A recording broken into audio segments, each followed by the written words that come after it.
तो hello guys, स्वागत है आपका हमारे चैनल डे ड्रीमर में। जी हाँ, यहाँ सपने पूरे होते हैं।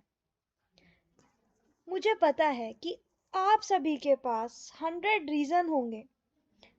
You have 100 reason to give up, but you only need one to keep going, your hard work to feel success. जी हाँ, आपके पास 100 बहाने होंगे अपने सक्सेस से भागने के लिए, अपने आप को हार्डवर्क से बचाने के लिए। पर ट्रस्ट मी, अगर आप वो एक रीजन दृढ़ निश्चय कर लें कि वो एक रीजन की वजह से हम अपने सक्सेस को पाने के लिए हार्ड वर्क करेंगे, तो आप बिल्कुल सही जगह आए हैं। डे ड्रीमर चैनल आपके सपने पूरे करने में आपका साथ देगा। तो वक्त बर्बाद ना बिन बात की बातों में कीजिए, वक्त बर्बाद ना बिन बात की बातों में कीजिए। वक्त मिलते ही वक्त मिलते ही जनरल अवेयरनेस, जनरल रीजनिंग और previous year question RRB JE के डे ड्रीमर स्टडी चैनल से कीजिए। डे ड्रीमर चैनल पर आपका स्वागत है। अभी के अभी इस वीडियो को लाइक कर दीजिए, शेयर कर दीजिए इस वीडियो को अपने दोस्तों के साथ और इस चैनल को सब्सक्राइब कर लीजिए।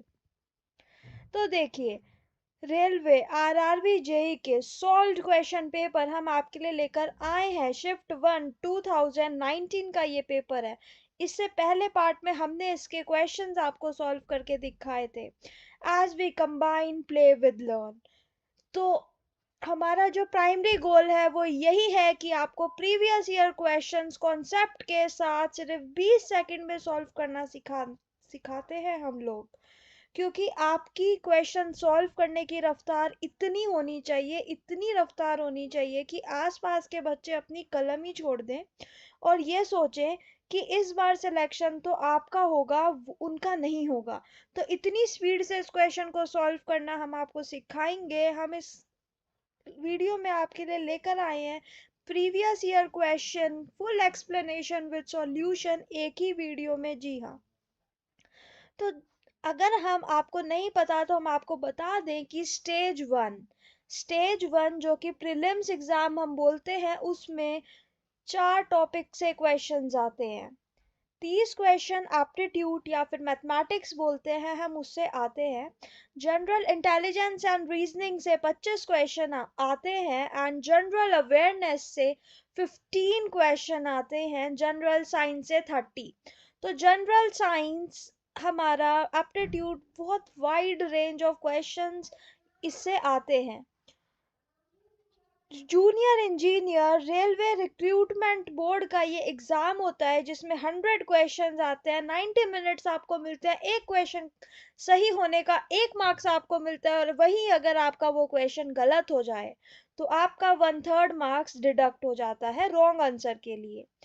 तो जैसे कि हमने आपको बताया कि हमारा primary goal is we combine learning with solve question paper in one lesson, that is day dreamer. क्योंकि एक दिन तुम्हारा भी सिलेक्शन होगा, बस उस दिन तक मत हारना, उस दिन तक तुम मत थकना। बस उस दिन को पाने के लिए तुम्हें बहुत हार्ड वर्क करना पड़ेगा और डिसिप्लिन के साथ करना पड़ेगा। कुछ लोगों को तो डिसिप्लिन का मतलब भी नहीं पता होगा अभी तक, क्योंकि उनको लगता है कि discipline is just a simple thing. But ऐसा नहीं है। अगर मैं आपको डिसिप्लिन का मतलब बताऊं तो उसको ये बोलते हैं, if you have taken and decision then regularly take action towards your decision without insulting yourself, without the guilt of not doing it. You need to focus on yourself and have to do various questions at one go. कि अगर एक बार मैंने कोई decision ले लिया तो मैं खुद की बेइज्जती ना करूं, और मैं हर रोज अपने डिसीजन के लिए कुछ कुछ कदम बढ़ाती रहूं उसकी तरफ, अपने डिसीजन की तरफ। और ये भी बोलते हैं ना, if you want to get something that you don't have then do something which you have never done before.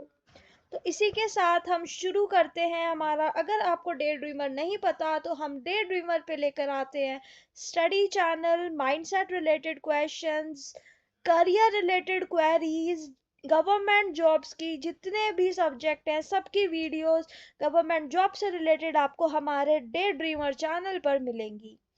Bye previous year question paper of RRB JE जो हम इसमें सॉल्व करने वाले हैं, previous year question paper solve करना is really very important. और ये कुछ क्वेश्चंस हैं जो हम ऑलरेडी सॉल्व कर चुके हैं, आप ये हमारे पिछले पार्ट में देख सकते हैं। तो ये यहाँ से हम सॉल्व करने वाले हैं क्वेश्चन नंबर 13 जो पिछले पार्ट में हमने आपको होमवर्क दिया था। आपने अगर इसका आंसर कमेंट बॉक्स में डाला है तो मैं जरूर से जरूर चेक करूंगी, और नहीं तो हम आपको बताते हैं कि इसको कैसे सॉल्व करना है। In a certain code land mine is written as this. तो एल से पी पर जा रहा है, क्या आप मुझे बता सकते हैं एल से पी पे जाने के लिए उसने अल्फाबेट के सीरियल ऑर्डर को प्लस किया या माइनस किया? अगर हम सिंपल अपनी अल्फाबेट गाएं जैसे कि A B C D E F G H I J K L M N O P, इसका मतलब +4 हो रहा है ना। उसके बाद अगर हम आ रहे हैं ए से वाई तक तो माइनस ही होगा, प्लस तो हो नहीं रहा है। और कितना माइनस हो रहा है? -2 हो रहा है। तो अगर आप अब देखें कि अब आप एन को देखो, एन एन से हम जा रहे हैं आर पर तो +4 हो रहा है। और फिर डी से हम जा रहे हैं, डी से हम कहाँ पर जा रहे हैं बताएं आप? डी से हम जा रहे हैं 1 2 3 4 बी तक, राइट, बी तक, इसका मतलब -2 हो रहा है। तो +4 -2 +4 -2 +4 -2 ये हमारी सीरीज है।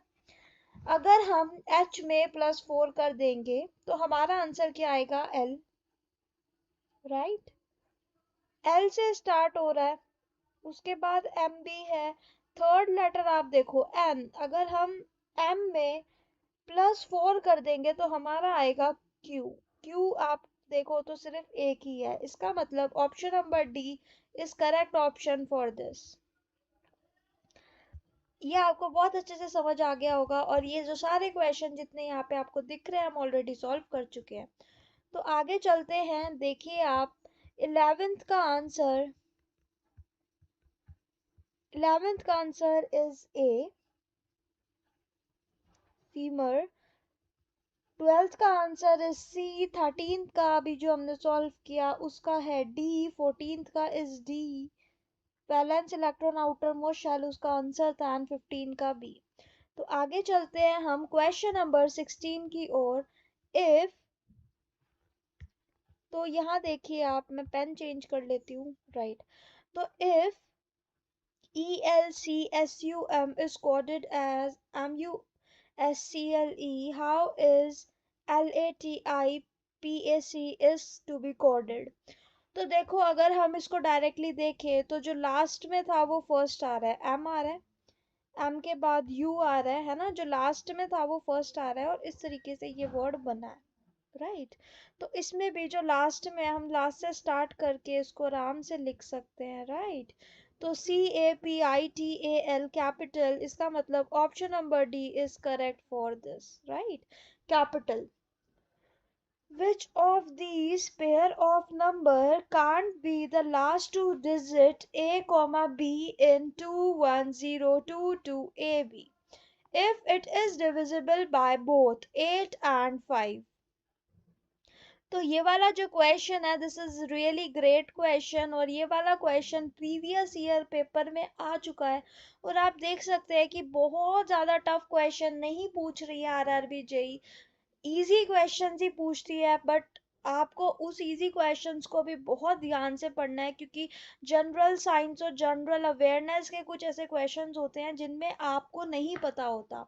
जनरल नॉलेज, और आप देख सकते हैं ना, आपको उसकी बहुत ज़्यादा प्रैक्टिस करनी पड़ेगी। तो उसकी प्रैक्टिस वीडियोस भी हमने अपने चैनल पर शेयर किया हुआ है, आप उसको विजिट करिए, हमारे चैनल की प्लेलिस्ट को एक्सप्लोर करिए, क्योंकि एकदम नए क्वेश्चन 2024-2025 के एग्जाम में जो आ सकते हैं, हमने वो एकदम लेटेस्ट क्वेश्चंस आपके लिए लेकर आए हैं। Which of these pair of number can't be the last two digit A and B in this? अब देखो आप, 8 और 5 दोनों से डिविजिबल होना चाहिए। अगर कोई नंबर 5 से डिविजिबल होना चाहिए तो लास्ट में क्या आएगा? या तो 0 आएगा, या फिर क्या आएगा 5, राइट।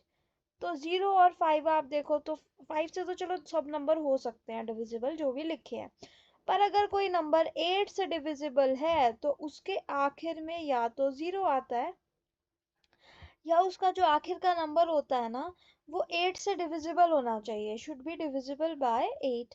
वो 8 से डिविजिबल होना चाहिए जो भी नंबर आ रहा है। पर अगर हम बात करें इसकी ऑप्शन नंबर ए की, ए हम 4 रख रहे हैं, बी हम 0 रख रहे हैं, तो दैट इज डिविजिबल ना।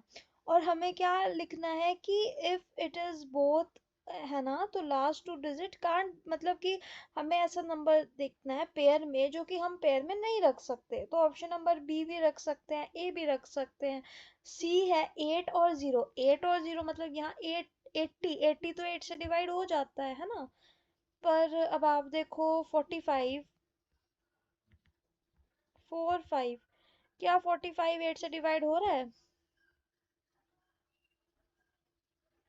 नहीं, नहीं हो रहा है।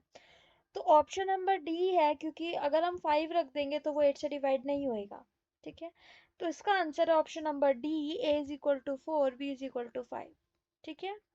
Why should an electrician wear rubber जो है ग्लव्स पहनता है while repairing an electrical switch? ये मैं आपको बता दूं जनरल साइंस का क्वेश्चन है, मैंने आपको ऑलरेडी बता रखा है जनरल साइंस के 30 क्वेश्चंस आ रहे हैं पेपर में, तो ये उनमें से ही एक है। Option number A is to avoid electric shock, option number B is to handle the device easily, option C to clean the switch, option number D to avoid slipping of materials। तो आप बताएं ना कि हम बोलते हैं ना कि चप्पल पहन के अगर कोई वायर है उसको छुओ, क्योंकि चप्पल जो है वो होता है ना कि वो कंडक्टर नहीं होता अच्छी इलेक्ट्रिसिटी का, डायरेक्टली आपको अर्थ से कनेक्शन नहीं मिलता है ना। तो इसी तरह से ही जो रबड़ है वो हम पहनने को बोलते हैं जिससे हमें इलेक्ट्रिक शॉक ना लगे। तो ऑप्शन नंबर ए इसका आंसर होगा, क्योंकि रबड़ जो है वो गुड कंडक्टर ऑफ इलेक्ट्रिसिटी नहीं है, वो बैड कंडक्टर ऑफ इलेक्ट्रिसिटी। अगर आपने रबड़ के ग्लव्स पहन लिए हैं तो आपको करंट नहीं लगेगा। तो द रबड़ gloves resist the flow of current as rubber is not a good conductor of electricity. Hence, the rubber gloves will save the electrician from shock. The next question is, which of the following game is associated with Thomas Cup? So option number A is football, option number B is badminton, option C is hockey, option number D is basketball। तो Thomas Cup is related to badminton, ये question है general awareness का। अगर आपको नहीं पता है तो आपको अवेयर होना चाहिए इस टाइप के क्वेश्चन से कि Thomas Cup is related to badminton, option number B. और क्या, क्यों, कैसे, क्या और भी होते हैं तो वो हम आपको बता दे रहे हैं अभी। It is also known as the world men's team championship. The Uber Cup is a trophy and the tournament for the Women World Badminton Championship। तो Uber Cup एक ट्रॉफी होता है या and tournament for the women world's badminton championship. The other major cup related to badminton are Agarwal Cup, Amrit, Diwan Cup, Asia Cup and so on. इस तरीके से आपके जो है वो फुटबॉल का अफ्रीका नेशनल कप होता है, अमेरिका कप, एशिया कप, और इस तरह के बहुत से हैं, आप इनको एक बार ब्रीफ में पढ़ें। बास्केटबॉल का जो है वो मतलब बोलते हैं ना हम कि बास्केटबॉल बेसेल्ट जार ट्रॉफी जिसे हम बोलते हैं बीसी गुप्ता ट्रॉफी, वो उसमें हमें मिलती है। और हमें लाल बहादुर शास्त्री कप भी इससे ही एसोसिएटेड होता है। तो आप इस टाइप के कौन सा कप आपको कब मिलता है तो ये आपको पता होना चाहिए। तो लेट मी सी, 16 का डी, 17 डी, 18 ए, 19 बी। तो 16D, 17D, 18A, 19B, this is the correct sequence we had marked. This is the correct sequence, right? तो ये तो हमारा करेक्ट हो गया। अगले पेज पर हम आ जाते हैं। ये क्वेश्चन मेरा फेवरेट है, मुझे बहुत अच्छा लगता है क्योंकि ये जो क्वेश्चन है एकदम डिफरेंट है। Question number 20। आप जल्दी से, अगर आपको इसका आंसर पता चल रहा है तो आप कमेंट बॉक्स में डाल दीजिए। क्वेश्चन नंबर 20 हमें बोल रहा है, if x is equal to 2 to the power 8 and x to the power x is equal to 2 to the power y, then find the value of y. And there are various options, like option number A is 1, option number B is 2 to the power 4, option number C is 2 to the power 64, and option number D is 2 to the power 11. if if x is equal to 2 to the power 8, तो देखो हम अगले page पे से solve करके आपको बता देते हैं। This is really a good question जो कि एग्जाम में पूछा गया है। प्रीवियस ईयर का ये क्वेश्चन है। इन क्वेश्चंस को देख के आपको बिल्कुल नहीं घबराना है। x is equal to 2 to the power 8 हमें क्वेश्चन में ऑलरेडी गिवन है, और हमें ये भी गिवन है कि x to the power x जो है वो इक्वल है 2 टू द पावर y के, राइट? तो x to the power x मतलब 2 टू द पावर 8 है x, इसका मतलब तो ये हो गया ना 2 टू द पावर 8, और इसकी जो पावर है वो होगी 2 टू द पावर 8, राइट? और ये किसके इक्वल होगा? 2y के। यही तो मतलब हुआ इसका, राइट? अब जब हम इसको सॉल्व करते हैं ना, इस टाइप की पावर अगर आप सॉल्व कर रहे हैं, मैं आपको यहाँ पे सॉल्व करके दिखा देती हूँ। ये आपको, ये कॉन्सेप्ट आपका बचपन से क्लियर होना बहुत ज़्यादा ज़रूरी होता है, क्योंकि अगर आपका इस टाइप का कॉन्सेप्ट क्लियर नहीं है तो फिर आपको बहुत दिक्कत होने वाली है। तो पर अगर आप देखो, मुझे 2 टू द पावर 8 है। अब 2 टू द पावर 8 है तो हम इसको कैसे लिख सकते हैं? 8 is 2, मतलब 2 to the power what is 8? 2 to the power 3 is 8, मतलब 2 into 2 करेंगे 4 आएगा, into 2 करेंगे तो 8 आएगा। 2 to the power 3 जो है वो 8 होता है, तो इसके बाद हमने क्या लिखा है? ये पावर में आ गया और यहाँ पे 2 to the power 8 लिखा है। अब आप देख सकते हैं बेस से मैं पावर क्या हो जाती है? ऐड हो जाती हैं। तो क्या आएगा? 2 टू द पावर 2, और इनकी पावर क्या आएगी? 8 9 10 11। 2 to the power 2 to the power 11 यहाँ पे आ रहा है। इसका मतलब 2 to the power 11 is what? और हमें तो ये तो हम इसे सॉल्व कर रहे थे। 2 टू द पावर 11 किसके इक्वल है? 2 टू द पावर y के। इसका मतलब 2 टू द पावर 11 y के इक्वल हो गया।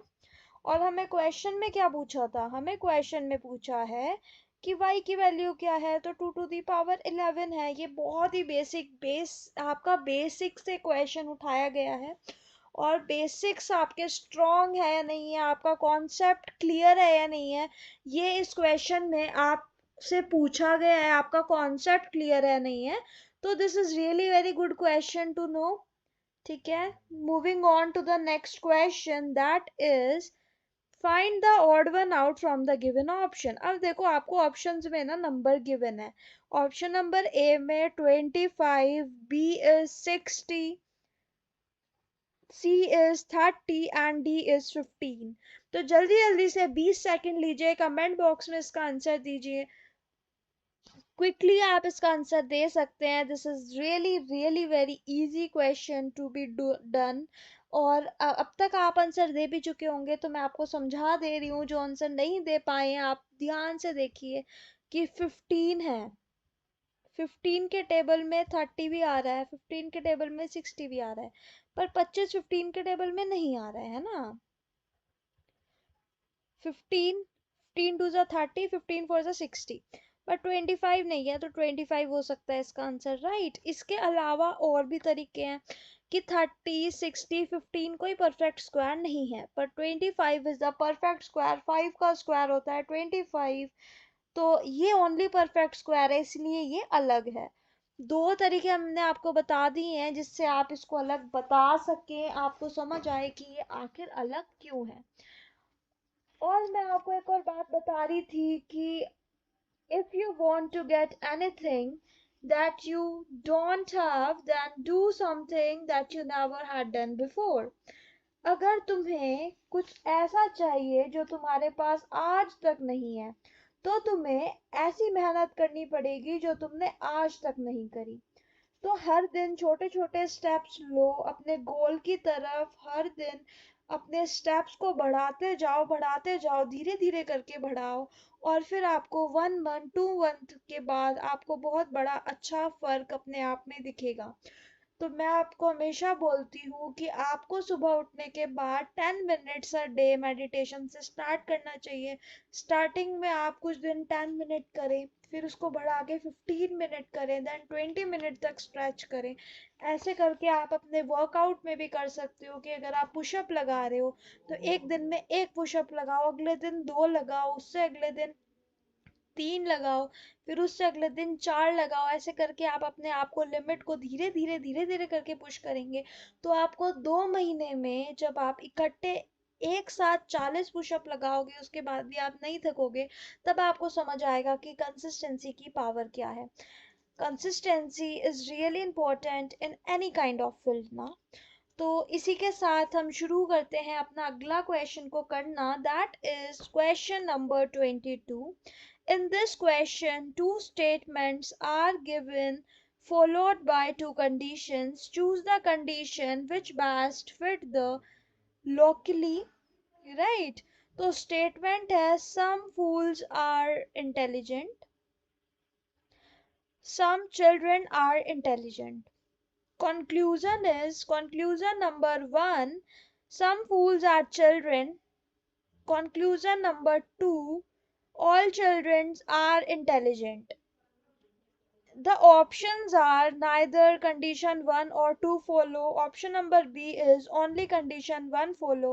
Option C is both condition 1 and 2 follow. Option number D is only conclusions 2 follow. तो ये जो है हमारा ये जो कंक्लूजन है, आप इसमें जैसे ही आपको इस टाइप का क्वेश्चन दिखे आप एक वेन डायग्राम बना लें। मैं यहाँ पे आपको बना के दिखाती हूँ। उन्होंने बोला कि फूल्स है आर इंटेलिजेंट, सम बोला ये क्या है फूल्स, और ये है इंटेलिजेंट, फिर सम चिल्ड्रन आर इंटेलिजेंट, फिर मैंने ऐसे बनाया ऐसे ना, और यहाँ में चिल्ड्रन लिखा, some children are intelligent, some fools are intelligent, some fools are children. अब देखो फ्लावर्स यहाँ है, फूल्स यहाँ है, चिल्ड्रन यहाँ है, क्या ये दोनों आपस में कनेक्टेड है? नहीं, क्योंकि अगर होता पॉसिबिलिटी तो हम इसको राइट कर देते ना, ये नहीं, अभी तो ऐसा नहीं है। अभी तो वो एक इन्होंने स्टेटमेंट सा बोल दिया है कि सम फूल्स आर चिल्ड्रन, नहीं ऐसा तो नहीं है। ऑल चिल्ड्रन आर इंटेलिजेंट, क्या सारे के सारे चिल्ड्रन इंटेलिजेंट हैं? नहीं, ऐसा भी नहीं है। इसका मतलब neither condition 1 nor condition 2 follows, right? ना तो कंडीशन 1 फॉलो हो रही है ना कंडीशन 2 फॉलो हो रही है। Option number A is the correct answer.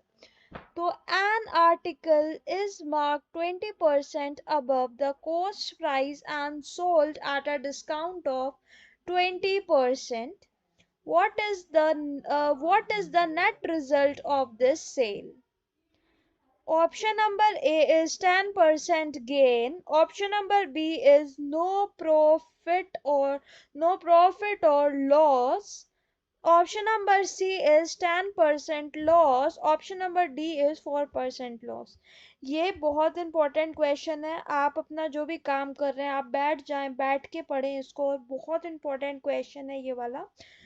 और अगर आपने इसका देखते ही आंसर बता दिया 20 सेकेंड्स में ही, तो आप जल्दी से जल्दी जाके 20 सेकेंड लीजिए, कमेंट कीजिए, वापस आइए हमारी वीडियो पे, हम आपका वेट कर रहे हैं। जल्दी से जाइए, कमेंट कीजिए। और जिसे क्वेश्चन नहीं पता कैसे होगा तो हमारे साथ समझिए। An article is marked 20% above the cost price and sold at a discount of 20%. सबसे पहले तो वो 20% above the cost price mark करा, मतलब हमने मान लिया लेट्स से cost price उसका था 100, है ना?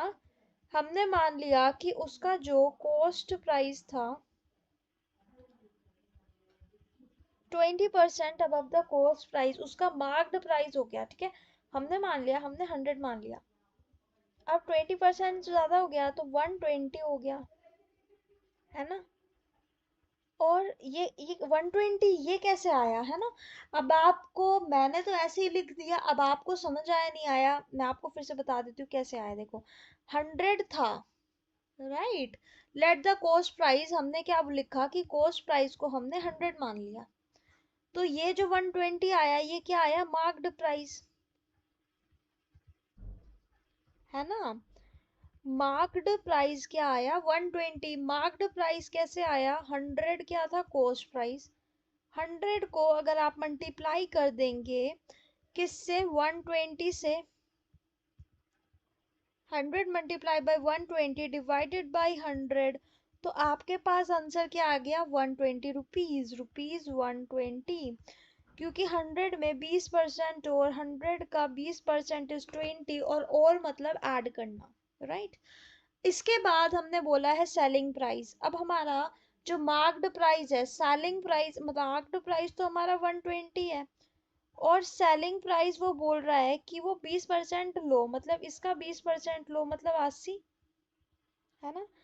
तो 120 इंटू 80 डिवाइडेड बाई 100 क्या आएगा, selling price 120 into 80 divided by 100, क्योंकि वो परसेंटेज है तो हमें प्राइस में निकालने के लिए ऐसे हमें करना पड़ेगा। तो इसको जब हम करेंगे तो हमारे पास 96 रुपीज आएगा, राइट। सही बात है। तो net result on the sale is, कितना परसेंटेज है, प्रॉफिट है, लॉस है, क्या है। अगर आप देखें तो जो मार्क्ड प्राइस है वो तो हमने मार्क किया 120 का, पर सेल तो 96 पे हुआ, मतलब लॉस हुआ ना उसको, कितना लॉस हुआ, है ना। अब आप देखो कि 100 माइनस 96 इट इज 4% का लॉस हुआ, क्योंकि अपॉन 100 इंटू 100% तो कट जाएगा 100 से 100, तो 4% का लॉस होगा। आंसर में 4% का लॉस हो रहा है, इसका मतलब लॉस हो रहा है ना। तो ये है option number D is correct option for this. अगर किसी को नहीं समझ आया तो मैं आपको फिर से समझा दे रही हूँ। An article is mark 20% above the cost price, तो हमने क्या माना, कॉस्ट प्राइस को हमने 100 मान लिया, तो 20% above the cost price, marking price कितना होगा, 120। ये तो समझ आ गया होगा, है ना। अब आपने कहा sold at a discount of 20%, और जो बेचा गया वो 20% के डिस्काउंट पे बेचा गया। सबसे पहले तो उसका सेलिंग प्राइस कितना है, अगर 20% का डिस्काउंट है, चीज इतने की थी, इसमें 20% का डिस्काउंट अगर हम लगा देंगे तो ये चीज 80 की पड़ेगी, है ना।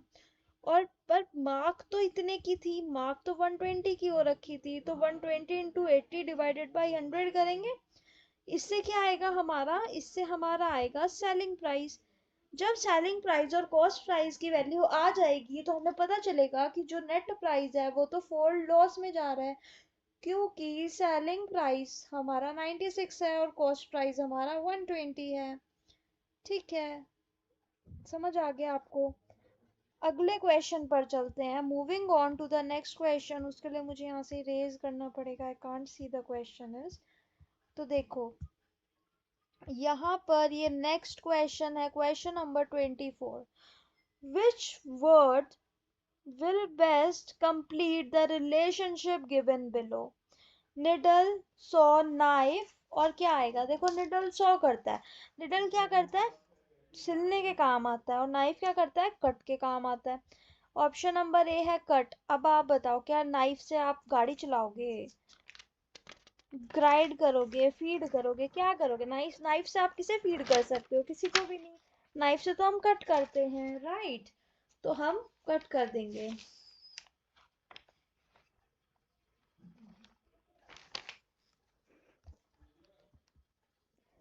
तो हमने इतना सारा सॉल्व किया। अब आप देख सकते हैं क्वेश्चन जो है, जो 20 है, उसका हमने आंसर क्या दिया, डी ए डी ए। एक बार आप देखो, डी डी ए।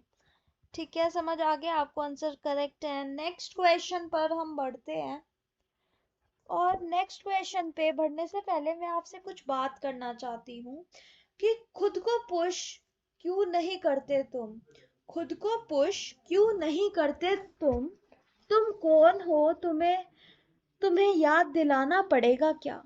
तुम कौन हो, तुम्हें याद दिलाना पड़ेगा क्या? मतलब शेर को भी अब मांस खाना सिखाना पड़ेगा क्या? क्योंकि तुम जो पूरे दिन उदास बैठे रहते हो, ये जो पूरे दिन उदास बैठे रहते हो, किसी से भी बात ना करना, कुछ भी काम ना करना, ऐसे करके क्या कामयाब हो पाओगे तुम? हम तुमसे ये चीज पूछ रहे हैं, अपने दिल पे हाथ रख के बोलो, क्या तुम्हें कितना काम आज करना था? क्या तुम उतना काम कर पाए हो? क्या तुम अपनी डेडिकेशन और अपनी अपनी जो लॉयल्टी के साथ अपना काम पूरा कर रहे हो? अगर नहीं तो अभी जागो, अभी उठो और चलो। हर दिन बढ़ो, हर दिन बढ़ो, हर दिन पढ़ो और खेलो कूदो भी, पर एक लिमिट में ना।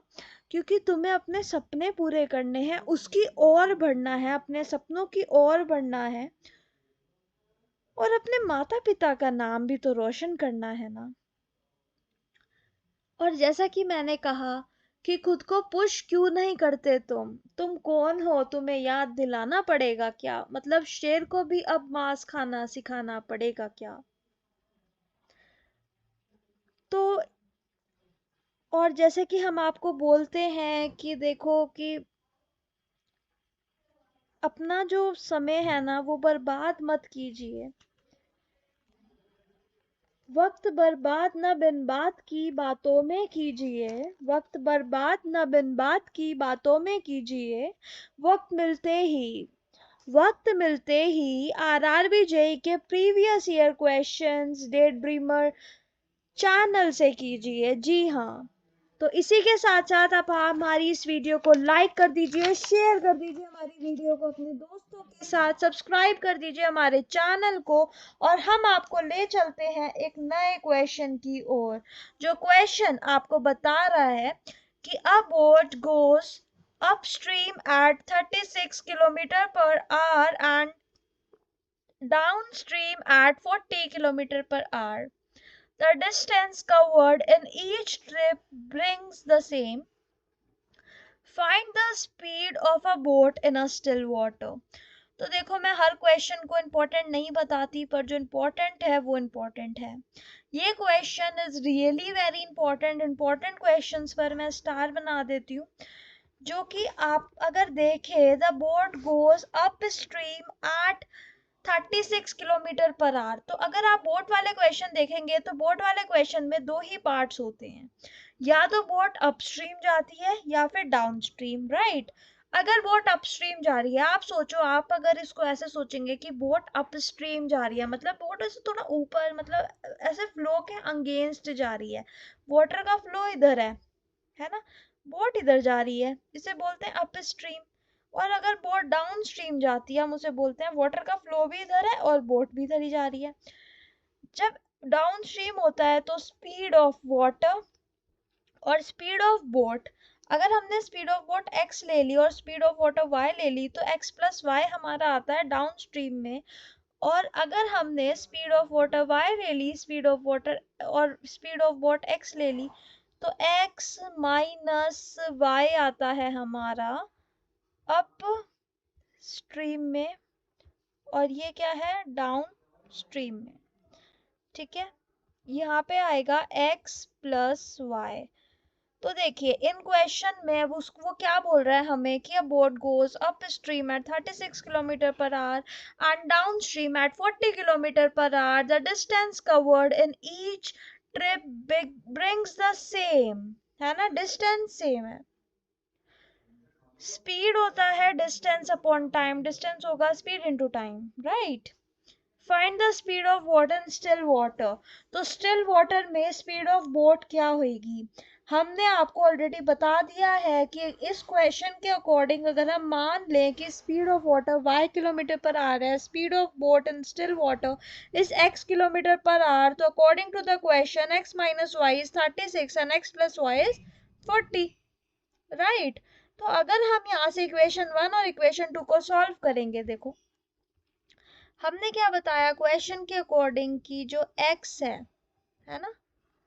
आई थिंक मैंने पेन दूसरा ले लिया है, मुझे दूसरे पेन से लिखना चाहिए। जो x है हमारा, x minus y is equal to 36, और x प्लस वाई जो कि डाउन स्ट्रीम में है वो किसके इक्वल है, इज इक्वल टू 40, राइट। तो अगर हम इक्वेशन 1 और इक्वेशन 2 को सॉल्व करेंगे, इन दोनों को ऐड कर देंगे, तो हमें पता चल जाएगा, हमारे पास x की वैल्यू आ जाएगी 38 किलोमीटर पर आवर, और यहाँ से हमें y की वैल्यू हम पुट करेंगे अपनी इक्वेशन में 1 या 2, जिस भी इक्वेशन में, हमें y की वैल्यू आ जाएगी 2 किलोमीटर पर आवर। तो speed of boat in still water जो कि x है, that is 38 kilometre per hour. तो इसका आंसर होगा 38 kilometre per hour. Option number C is correct for the question 25th। अगले क्वेश्चन पर चलते हैं। इसका तो एक फॉर्मूला होता है, अगर आपको पता हो कि एलसीएम कैसे निकालते हैं फ्रैक्शन वाले का, अगर आपको नहीं पता, अगर आपको पता है ना, तो आपने अभी तक तो आंसर डाल दिया होगा कमेंट बॉक्स में 20 सेकंड में ही। बट मेरे को पता है कि अगर आप यहाँ पर आए हमारे चैनल में, तो आप नई नई बातें सीखने आए हैं, आपको नहीं पता इसका आंसर, तो हम आपको बता देते हैं। अगर आपके पास कोई फ्रैक्शन वाला नंबर है और आपको उसका एलसीएम निकालना है, तो इसका एक छोटा सा प्यारा सा फॉर्मूला होता है एलसीएम में, LCM of the numerator divided by HCF of denominator. इसका मतलब हमें एलसीएम निकालना है, न्यूमरेटर में हमारे 2 है एंड 6 है, और हमें एचसीएफ निकालना है। एचसीएफ हमें निकालना है तो डिनोमिनेटर में हमारे 3 है एंड 7 है। अब एचसीएफ और एलसीएम तो आपको निकालना आता ही है, तो मैं आपको बता दूं कि 2 और 6 का एलसीएम क्या आएगा आपका 6, और एचसीएफ 3 और 7 जो कि दोनों ओड नंबर है तो आएगा 1, राइट। इसका मतलब आपका आंसर आ रहा है 6। तो आपका ऑप्शन नंबर डी जो है इसका करेक्ट आंसर है, option number D 6। Moving on to the next question that is, और ना ये वाला जो क्वेश्चन है, ये वाला क्वेश्चन भी जनरल साइंस का पार्ट है, मैं आपको बता देती हूँ। 27th क्वेश्चन जो है जनरल साइंस का पार्ट है, और 29th जो क्वेश्चन है जनरल अवेयरनेस का पार्ट है।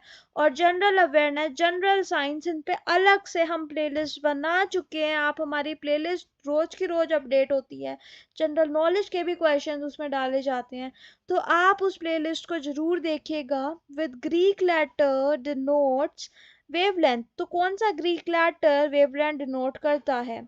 Option number A epsilon, option number B mu, option C omega, option D lambda. तो देखो सबको पता है, आप ग्रेजुएट करके आए हैं, ऑप्शन डी लैम्डा जो है वो क्या करता है, वेवलेंथ को डिनोट करता है। तो option number D is correct for question number 27, क्योंकि wavelength is represented by lambda, और लैम्डा का साइन ऐसा होता है जैसा कि यहाँ पे बना है, the distance between two consecutive comparisons or rare fractions is called wavelength। तो ये बात भी आपको पता होनी चाहिए कि what is wavelength। Fine, moving on to the next question, that is who among the following took charge as the MD CEO of Yes Bank in March 2019। तो अगर आपको पता है तो ये 2019 का ही जो पेपर है, और 2019 का ही इन्होंने क्वेश्चन डाला है। इसको बोलते हैं जनरल अवेयरनेस के साथ साथ जनरल नॉलेज का ये क्वेश्चन है, जिसमें आपको 4 ऑप्शंस भी दिए गए हैं। तो आप 2024 2025 जब भी आप ये एग्ज़ाम देने वाले हैं, आप ये एग्ज़ाम, तो आपको उसके करंट अफेयर्स को भी मद्देनज़र रखना पड़ेगा। इसलिए हम आपको बोल रहे हैं हमारी प्लेलिस्ट आप ज़रूर चेक कीजिएगा। तो इसका ऑप्शन नंबर ए है Ravneet Gill, option number B है Amitabh Chaudhary, option number C है Pallav Mohapatra, option number D है आदित्य पुरी। तो आपको बताना है who among the following took charge as the MD CEO of Yes Bank in March 2019। चार ऑप्शंस आपके सामने है, 20 सेकंड का टाइम दिया है आपको। कमेंट बॉक्स में जाके इसका आंसर हिट करिए, और जो लोग वहां नहीं गए हैं तो हम उनको यहाँ बता दें कि इसका जो आंसर है वो है option number A, that is Ravneet Gill. और आपको भी इस टाइप के क्वेश्चन से अवेयर कराना हमारा जो है, हमारा हमें ये इस टाइप के क्वेश्चन आपको बताने पड़ेंगे। तो हम आपको बता दे रहे हैं एज ऑफ 2024 में, जो 2024 की बात करें हम अगर, तो Prashant Kumar is the MD CEO of Yes Bank, and Yes Bank is an Indian private sector bank founded in 2004. Its headquarter is located in Mumbai. तो 2024 में प्रशांत कुमार को बनाया गया था एमडी सीईओ यस बैंक का। ये टाइप का क्वेश्चन भी आपसे पूछा जा सकता है, तो हमने इसमें आपको लेटेस्ट रखने के लिए आपको अभी वाला भी बताया है। क्या नाम है? प्रशांत कुमार। नाम मत भूलना इसका, ठीक है। Now moving on to the next question. उस पे जाने से पहले हम आपको बता दे रहे हैं कि क्या ये 25th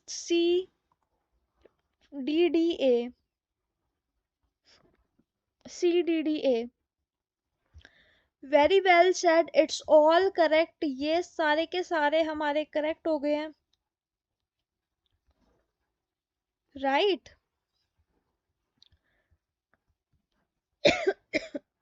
तो अगले क्वेश्चन पर चलते हैं। अगले क्वेश्चन पर जाना भी उतना ही जरूरी है, right. Now moving on to the next questions, next part of questions are waiting for अस.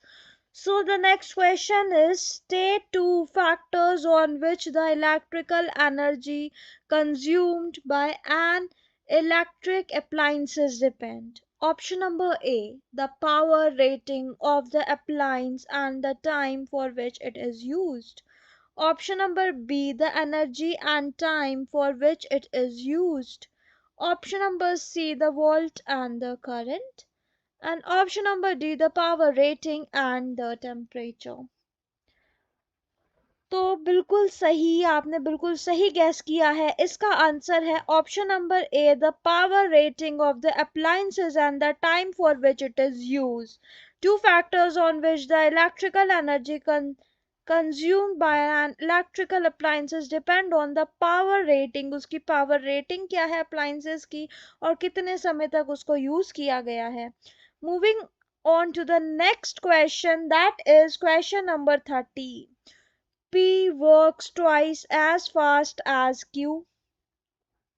तो अगर हमने Q का वर्क x मान लिया, तो P काम कर रहा है 2x तक, है ना।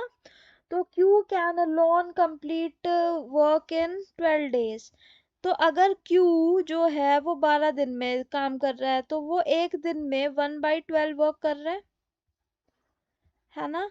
और अगर Q एक दिन में 1/12 वर्क कर रहा है, तो P एक दिन में 2/12 वर्क कर रहा होगा, क्योंकि ये तो डबल है ना। 2/12 वर्क कर रहा है।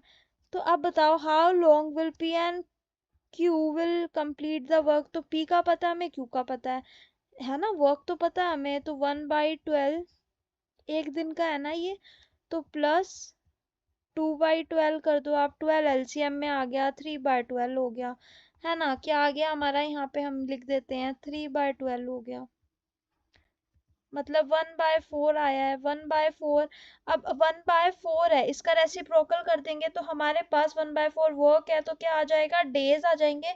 इसका मतलब 4 डे आंसर आ रहा है। Option number B is correct for this, B is correct. देखो कितना इजी क्वेश्चन था। इस टाइप के क्वेश्चन हम पिछले से करते आ रहे हैं, इसलिए हमने इतने इजीली कर दिया। 20 सेकंड में, मात्र 20 सेकंड में हमने इसका आंसर दे दिया। आपको भी ऐसे क्वेश्चंस इजीली सॉल्व हो जाएंगे अगर आप हमारी प्लेलिस्ट हमारे साथ बने रहेंगे और हमारी स्टार्टिंग से सारी प्लेलिस्ट देखते आए हैं, तो आपने भी इसका आंसर दे दिया होगा, है ना। No worries, no issues. Moving on to the next question, that is which of the following non metal is a good conductor of electricity. Option number A is bromine. Option number B is hydrogen. Option C is graphite. Option D is phosphorus. तो आपके सामने है चारों के चारों option. Correct answer क्या है? आपको बचपन से पढ़ाया गया है, 6th 7th क्लास में भी ये चीज आपको बहुत आराम से पढ़ाई गई थी, और आपको पता ही है जनरल साइंस में 6th 7th 8th तक की जो चीजें हैं वही चीज आपसे पूछी जाती है। जनरल साइंस का ये क्वेश्चन है। जल्दी से कमेंट बॉक्स में आप इसका आंसर डाल दीजिए, जिससे आपको भी कॉन्फिडेंस मिलेगा। क्या हो जाएगा, अब भी गलत कर दो आंसर कोई बात नहीं, पर एग्जाम शीट में तो आपको कॉन्फिडेंस मिलेगा ना, वहां आपके आंसर्स गलत नहीं होंगे, राइट। तो इसका आंसर है graphite, option number C, graphite, because graphite is the only non metal which is a good conductor of electricity because the structure of graphite is such that a way that electrons can move freely and conduct electricity. Due to this property, it is used in making of pencils. इसीलिए graphite की pencil बनाई जाती है, और वो good conductor of electricity है तो वो नॉन मेटल ही। ठीक है, नेक्स्ट क्वेश्चन है आपकी स्क्रीन पर, जो आपको दिख रहा है, आपको खतरनाक भी लग रहा है, और ये है भी, ये एक इम्पॉर्टेंट क्वेश्चन है। खतरनाक तो हम इसे नहीं बोलेंगे। This is a quite easy question, और आपको जरूरी नहीं आप इस टाइप के पूरा फॉर्मूलाज ही याद करके आए, आप खुद से सॉल्व कर सकते हैं। This is really very good and easy question. जब आप इसे सॉल्व कर लेंगे तो आप भी यही कहेंगे, है ना। तो हम क्वेश्चन 32 पढ़ते हैं। What is area included between a circle and inscribed square of side A unit। इसका मतलब है ये हमारे पास एक सर्कल गिवन है। we are having us with a circle, this is a circle। अब सर्कल सर्कल जैसा नहीं लग रहा होगा आपको, पर ये सर्कल ही बनाया मैंने, ठीक है। और ये जो है हमारा, ये बीच में ये स्क्वायर है, ठीक है। स्क्वायर है, सर्कल है, इसका मतलब है इंस्क्राइब्ड स्क्वायर, मतलब अंदर, सर्कल के अंदर हमने स्क्वायर बनाया है, ठीक है। A circle and square, square की साइड हमें गिवन है ए। इसका मतलब हमें पता है कि ये जो स्क्वायर हमने बनाया ना, इसकी साइड है ए। और हमें क्या निकालना है, हमें ये वाला एरिया निकालना है। आपको समझ रहे हो आप, ये वाला एरिया निकालना है हमें। ये जो एरिया है ना, इन दोनों के, ये वाला एरिया, समझे। ये वाला एरिया निकालने के लिए पहले हमें सर्कल का एरिया निकालना पड़ेगा, फिर हमें स्क्वायर का एरिया निकालना पड़ेगा, इन दोनों को माइनस करना पड़ेगा, right. This is the way to solve the question. और अब हमें नहीं पता है कि, हमें क्या नहीं पता है, डायमीटर ऑफ द सर्कल, है ना। हमें सर्कल का डायमीटर नहीं पता है। डायमीटर का आधा करके हम रेडियस निकालेंगे, बट हमें पता है कि ये जो स्क्वायर है ना, इसकी साइड ए है, ये साइड ए है। तो ये क्या आ जाएगा, क्या आ जाएगा, ये डायमीटर ऑफ स्क्वायर क्या आ जाएगा, डायगोनल। एक डायगोनल मतलब ये डायगोनल हो गया ना, स्क्वायर का जो डायगोनल है वो हो जाएगा √2a, राइट। तो डायमीटर ऑफ अ सर्कल, या फिर जो है वो डायमीटर ऑफ स्क्वायर के इक्वल हो जाएगा। तो अगर हम r की बात करें, r क्या हो जाएगा, a अपॉन √2, राइट। बहुत इजी फॉर्मेट में मैं आपको ये समझा रही हूँ, ठीक है। और जो स्क्वायर है उसका एरिया क्या है, ए स्क्वायर, है ना। माइनस करना है हमें किससे, ये सर्कल है, इसका एरिया क्या है, पाई आर स्क्वायर। पाई हम लिख दिया, पाई आर स्क्वायर, आर की वैल्यू ए अपॉन √2 का होल स्क्वायर, राइट। यही तो वैल्यू है। तो जब आप इसे सॉल्व करेंगे, ए स्क्वायर यहाँ पे आपका कॉमन आ गया, तो आपका आंसर क्या आएगा, ए स्क्वायर आपका कॉमन आ गया, है ना। तो ए स्क्वायर कॉमन आया, तो पाई बाय 2 -1, है ना। तो -1 की जगह हम ऐसे लिख सकते हैं, है ना, स्क्वायर। तो a square by 2 bracket pi -2 square unit है हमारा आंसर। तो आप देखो, ए स्क्वायर बाई 2 ब्रैकेट, तो ये pi -2 square unit, option number B correct answer आ गया हमारा। इसका जो मेन पार्ट था वो पार्ट था कि डायमीटर ऑफ सर्कल निकालने का। तो डायमीटर ऑफ स्क्वायर क्या होता है, जो डायगनल ऑफ स्क्वायर क्या होता है, √2a। ये बात आपको याद होनी चाहिए, diagonal of square is √2a, जिससे आपका टाइम सेव होगा। राइट। तो ये वाला क्वेश्चन हमारा हो गया है सॉल्व, और हम इसका आपको बता रहे हैं 29 का आंसर ए है। राइट। 30 का बी, 31 का सी एंड 32 का बी। बिल्कुल सही, एकदम करेक्ट हमारे आंसर्स आए हैं, आप यहाँ से चेक कर सकते हैं। तो अगले क्वेश्चन पर चलते हैं। The question is why does a mechanic apply grease between the moving part of a bicycle or a motor? Option number A is to clean the parts. Option number B is to make the part look shiny. Option number C is as a lubricant to reduce the friction, and option number D is to remove dust। और जो कि science side से belong करते हैं उनको ये already पता होगा कि भाई इतना तो पता है ना, इतना तो सबको पता रहता है कि अगर आप दो पार्ट्स के बीच में आप ऑयल लगा रहे हैं तो फ्रिक्शन को रिड्यूस करने के लिए लगा रहे हैं, उसको शाइनी बनाने के लिए, क्लीन करने के लिए, या रस्ट को रिमूव करने के लिए हम बेसिकली ऐसा नहीं करते हैं। हम करते हैं फ्रिक्शन को रिड्यूस करने के लिए। इसका मतलब ऑप्शन नंबर सी जो है इसका करेक्ट ऑप्शन होगा। Right. Okay.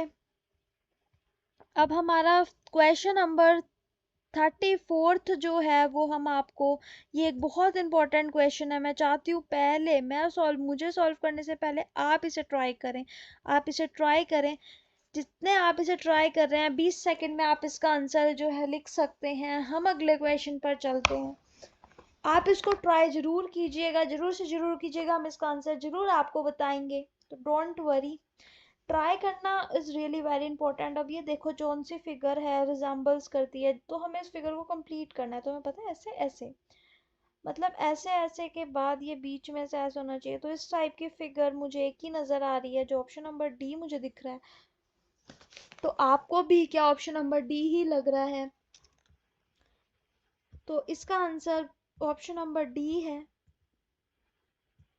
Fine, option number D is correct for this question. अब हम आ जाते हैं क्वेश्चन नंबर 34 पर। क्या कह रहा है ये क्वेश्चन, हम अच्छे से आपको पढ़ के सुना देते हैं। The ratio of the speed of two vehicle is 7:8। दो व्हीकल की स्पीड का रेशियो हमें गिवन है। If the speed of vehicle cover 400 kilometre in 5 hours, 5 hours में वो 400 किलोमीटर जो है कवर कर रही है। What is the speed of the first vehicle, पहली व्हीकल की स्पीड क्या होगी?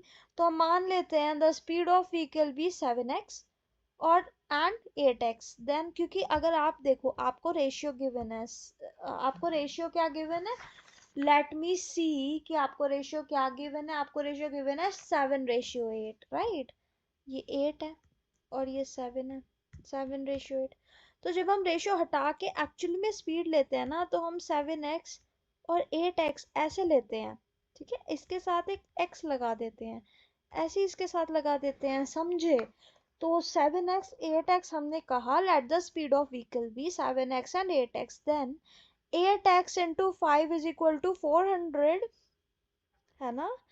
8x into 5 is equal to 400। क्यों? the speed of vehicle cover 400 kilometer in 5 hours। speed of vehicle cover 400 kilometer in 5 hours। distance is equal to देखो speed is equal to distance upon time। speed क्या होता है? distance upon time। distance is equal to speed into time। या तो हमें distance है, time है, हमने मल्टीप्लाई किया, मतलब आप देखो कि हमारे पास क्या है, और हमें मतलब हमारे पास डिस्टेंस है। डिस्टेंस क्या होता है? Speed into time, st। तो स्पीड क्या है? सेकंड व्हीकल की स्पीड क्या है? 8x। 8x में ये 5 आवर्स, 8x इंटू 5 करेंगे तो 400 आएगा। देखो मैं अलग पेज पर सॉल्व कर देती हूँ, वहां पे कंफ्यूज हो सकते हो आप। 8x into 5 is equal to 400, right. तो यहाँ से अगर आप x की वैल्यू निकालेंगे, इनको कट करेंगे, यहाँ पे इसको डिवाइड में लेके जाएंगे, तो x की वैल्यू आ जाएगी 10, है ना, क्योंकि 5 8 जा 40 होता है, यहाँ 80 आ गया, तो आ गई 10 आपकी वैल्यू। ये 8, ये 1 से 1 कट गया, और यहाँ पे क्या बचा, 10। और the speed of first vehicle है 7x, तो आपकी फर्स्ट व्हीकल की स्पीड कितनी आ जाएगी, 70 किलोमीटर पर आवर। और हमें निकालना क्या था, स्पीड ऑफ फर्स्ट व्हीकल, इसका मतलब 70, that is option number C जो है वो हमारा करेक्ट आंसर है। तो हम अपने आंसर्स देख लेते हैं। 33, 34, 35 के आंसर्स हमें गिवन है। 33 is option number C, 34 C, 35 D, let me check. 33 C, 34 D, 35 D, बिल्कुल सही, एकदम करेक्ट वे में हमने ये सॉल्व किया है, बहुत सही। This is really the correct way to solve the question. और मैं आपको बताना चाहती हूँ कि अगर आपने हमारे चैनल को अभी तक सब्सक्राइब नहीं किया है तो हमारे चैनल डे ड्रीमर को अभी सब्सक्राइब कर लीजिए, क्योंकि गाइस अगर आप हमें सब्सक्राइब नहीं करेंगे, हमारी वीडियो को लाइक शेयर नहीं करेंगे, सेव नहीं करेंगे, तो आप ये वीडियो फिर से नहीं ढूंढ पाएंगे और आपका बहुत नुकसान हो जाएगा, क्योंकि आप अपनी कामयाबी की तरफ जो रोज रोज थोड़ा थोड़ा कदम बढ़ा रहे थे वो आप बढ़ाना छोड़ देंगे। हमारा चैनल आपको सिखाता है कि कैसे आपको मोटिवेशन के साथ 20 सेकंड में इन क्वेश्चंस को सॉल्व करना है जो प्रीवियस ईयर में आ चुके हैं और जो आ सकते हैं। हम आपके लिए previous year mock test questions, दोनों ही टाइप के क्वेश्चन सॉल्व कराते हैं, आपके लिए लेकर आते रहते हैं। तो आपको इन सारे क्वेश्चंस को पता होना चाहिए, जैसे कि आपको पता है क्वेश्चन 36 जो है वो जनरल अवेयरनेस का क्वेश्चन है, जनरल अवेयरनेस का क्वेश्चन है, ये आपको अवेयर होना चाहिए इसके आंसर से। तो तो आपको पूरा का पूरा डेडिकेशन अपना इसी चीज में देना है।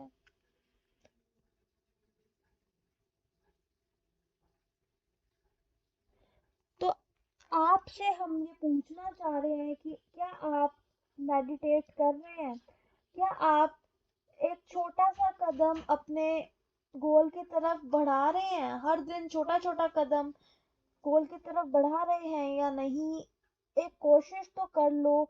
आप आप काबिल हो, हमें पता है, आप कोशिश तो करके देखो, इस चैनल को सब्सक्राइब तो करके देखो, और कुछ ज्यादा नहीं तो पूरे दिन एक ही जगह पड़े पड़े फोन तो मत चलाया करो, कुछ काम किया करो, ठीक है।